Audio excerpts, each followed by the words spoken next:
nodded affirmation. He went on: "So I have been lying in a trance for 4 days. It is not the first time. I was in a trance once under strange conditions for 3 days, and never even suspected it till I was told of the lapse of time. I shall tell you all about it some day, if you care to hear." That made me thrill with pleasure. That he, Margaret's father, would so take me into his confidence made it possible; the businesslike, everyday alertness of his voice as he spoke next quite recalled me. "I had better get up now. When Margaret comes in, tell her yourself that I am all right. It will avoid any shock. And will you tell Corbeck that I would like to see him as soon as I can? I want to see those lamps, and hear all about them." His attitude toward me filled me with delight. There was a possible father in law aspect that would have raised me from a deathbed. I was hurrying away to carry out his wishes, when, however, my hand was on the key of the door, his voice recalled me: "Mr. Ross!" I did not like to hear him say "Mr." After he knew of my friendship with his daughter he had called me Malcolm Ross; and this obvious return to formality not only pained, but filled me with apprehension. It must be something about Margaret. I thought of her as Margaret and not as Miss Trelawny, now that there was danger of losing her. I know now what I felt then; that I was determined to fight for her rather than lose her. I came back, unconsciously holding myself erect. Mr. Trelawny, the keen observer of men, seemed to read my thought. His face, which was set in a new anxiety, relaxed as he said: "Sit down a minute. It is better that we speak now than later. We are both men, and men of the world.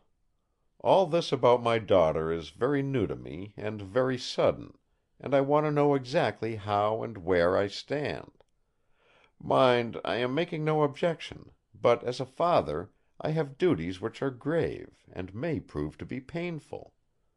I—I—" He seemed slightly at a loss how to begin, and this gave me hope. "I suppose I am to take it from what you have said to me of your feelings towards my girl that it is in your mind to be a suitor for her hand, later on?" I answered at once: "Absolutely. Firm and fixed. It was my intention the evening after I had been with her on the river, to seek you, of course after a proper and respectful interval, and to ask you if I might approach her on the subject. Events forced me into closer relationship more quickly than I had to hope would be possible. But that first purpose has remained fresh in my heart, and has grown in intensity, and multiplied itself with every hour which has passed since then." His face seemed to soften as he looked at me; the memory of his own youth was coming back to him instinctively. After a pause he said: "I suppose I may take it too, Malcolm Ross," the return to the familiarity of address swept through me with a glorious thrill, "that as yet you have not made any protestation to my daughter?" "Not in words, sir." The arrière pensée of my phrase struck me, not by its own humour, but through the grave, kindly smile on the father's face. There was a pleasant sarcasm in his comment: "Not in words! That is dangerous. She might have doubted words, or even disbelieved them."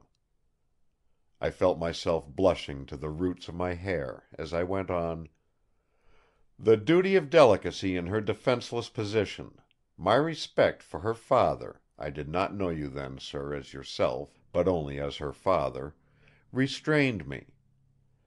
But even had not these barriers existed, I should not have dared in the presence of such grief and anxiety to have declared myself. Mr. Trelawny, I assure you on my word of honour that your daughter and I are as yet, on her part, but friends and nothing more." Once again he held out his hands, and we clasped each other warmly. Then he said heartily: "I am satisfied, Malcolm Ross. Of course, I take it that until I have seen her and have given you permission, you will not make any declaration to my daughter. In words," he added with an indulgent smile.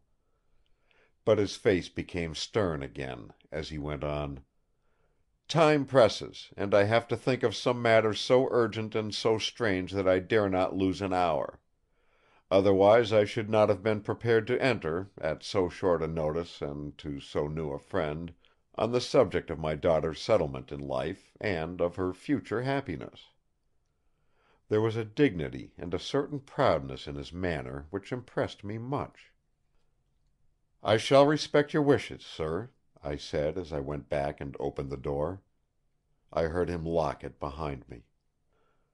When I told Mr. Corbeck that Mr. Trelawny had quite recovered, he began to dance about like a wild man.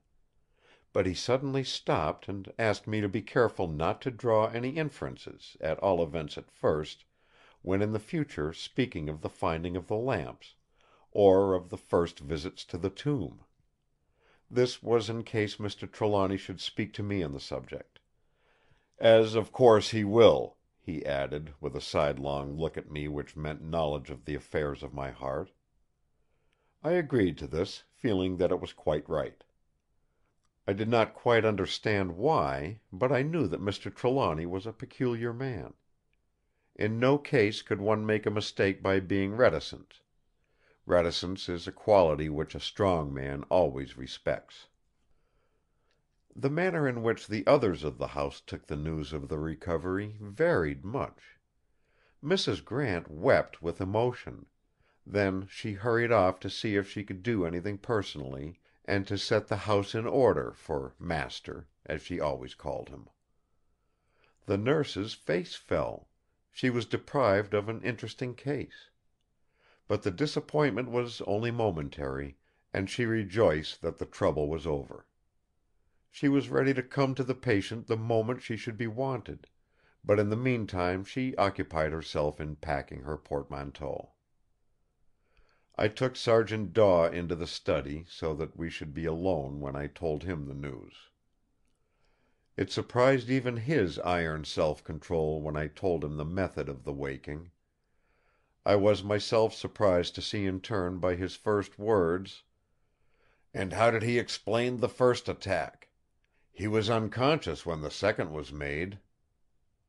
Up to that moment the nature of the attack, which was the cause of my coming to the house, had never even crossed my mind, except when I had simply narrated the various occurrences in sequence to Mr. Trelawny. The detective did not seem to think much of my answer: "Do you know, it never occurred to me to ask him." The professional instinct was strong in the man, and seemed to supersede everything else. "That is why so few cases are ever followed out," he said, "unless our people are in them. Your amateur detective ne'er hunts down to the death. As for ordinary people, the moment things begin to mend, and the strain of suspense is off them, they drop the matter in hand.